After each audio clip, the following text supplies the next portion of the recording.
कर्नाटक और महाराष्ट्र के बीच गहराया सीमा विवाद। सीमाओं पर हो रहे हैं प्रदर्शन। बसों और ट्रकों पर हो रहे हैं पथराव। क्या है कर्नाटक और महाराष्ट्र का सीमा विवाद? कर्नाटक और महाराष्ट्र के बीच चल रहा सीमा विवाद इन दिनों सुर्खियों में है। सीमाओं पर प्रदर्शन हो रहे हैं।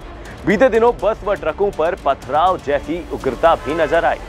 इन सबके बीच 27 दिसंबर को महाराष्ट्र विधानसभा के दोनों सदनों में सर्वसम्मति से एक प्रस्ताव पास किया गया।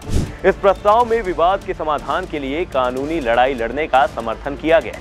इससे पहले पिछले हफ्ते ही कर्नाटक विधानसभा में इसी तरह का प्रस्ताव पास हो चुका है। कर्नाटक विधानसभा द्वारा पास प्रस्ताव में राज्य के हितों की रक्षा करने का संकल्प लिया गया था।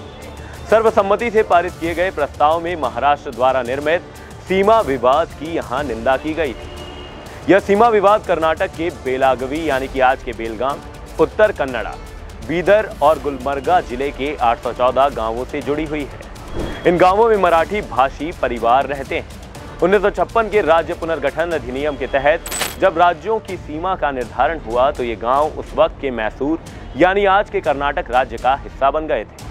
महाराष्ट्र इन गांवों पर अपना दावा करता है। बॉम्बे प्रेसिडेंसी में कर्नाटक के विजयपुरा, बेलागवी, धारवाड़ और उत्तर कन्नड़ा जिले आते थे। 1948 में बेलगाम म्युनिसिपैलिटी ने जिले को महाराष्ट्र में शामिल करने की मांग की थी, लेकिन स्टेट्स रीऑर्गेनाइजेशन एक्ट 1956 के तहत बॉम्बे प्रेसिडेंसी में शामिल रहे बेलगाम और उसकी 10 तालुका को मैसूर स्टेट यानी आज के कर्नाटक में शामिल किया गया। दलील ये दी गई कि इन जगहों पर 50% से अधिक कन्नड़ भाषी थे, पर विरोधी ऐसा नहीं मानते। उनका दावा है कि करीब 7000 वर्ग किलोमीटर क्षेत्र में फैले इन इलाकों में मराठी भाषी लोगों की संख्या अधिक है। ऐसे में ये इलाके महाराष्ट्र का हिस्सा हैं। जानते हैं इस मामले में अब तक क्या क्या हो चुका है। 22 मई 1966 को सेनापति बापट और उनके साथियों ने मुख्यमंत्री आवास के बाहर भूख हड़ताल की। इसके बाद सीमा विवाद के बाद इस मुद्दे को तत्कालीन प्रधानमंत्री इंदिरा गांधी के सामने लाया गया। इसके बाद इंदिरा सरकार ने अक्टूबर 1966 में विवाद के निपटारे के लिए भारत के पूर्व मुख्य न्यायाधीश मेहर चंद महाजन की अध्यक्षता में महाजन आयोग का गठन किया था। इस आयोग को महाराष्ट्र, कर्नाटक और केरल के बीच जारी सीमा विवाद के निपटारे के लिए बनाया गया था। इस आयोग ने कर्नाटक के 264 गांवों को महाराष्ट्र में स्थानांतरित करने का सुझाव दिया था। इसके साथ ही बेलगाम और महाराष्ट्र के 247 गांवों को कर्नाटक में रखने की बात कही गई थी। महाराष्ट्र ने इस रिपोर्ट को खारिज कर दिया था।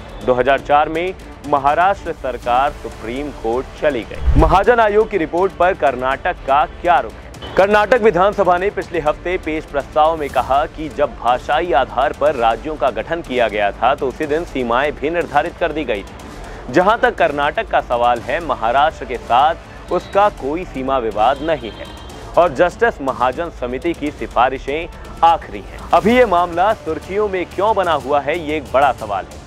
2004 से सुप्रीम कोर्ट में ये मामला पेंडिंग है। तब से केंद्र ने महाजन आयोग की रिपोर्ट को ठंडे बस्ते में डाल दिया है। महाराष्ट्र के पूर्व मुख्यमंत्री उद्धव ठाकरे अक्सर महाराष्ट्र के दावे वाले इलाकों को कर्नाटक ऑक्युपाइड महाराष्ट्र बताते रहे हैं। इस पर कर्नाटक में हिंसक प्रदर्शन भी हो रहे हैं। बेलगाम का मसला महाराष्ट्र की सभी पार्टियों के चुनावी एजेंडे में रहता है। 6 दशक से महाराष्ट्र विधानसभा और परिषद के संयुक्त सत्र में गवर्नर के अभिभाषण में सीमा विवाद का जिक्र होता है। अब आपका क्या सोचना है इस रिपोर्ट पर? कमेंट सेक्शन में अपनी राय जरूर दें और बने रहें हमारे चैनल ऑन एयर भारत के साथ। धन्यवाद।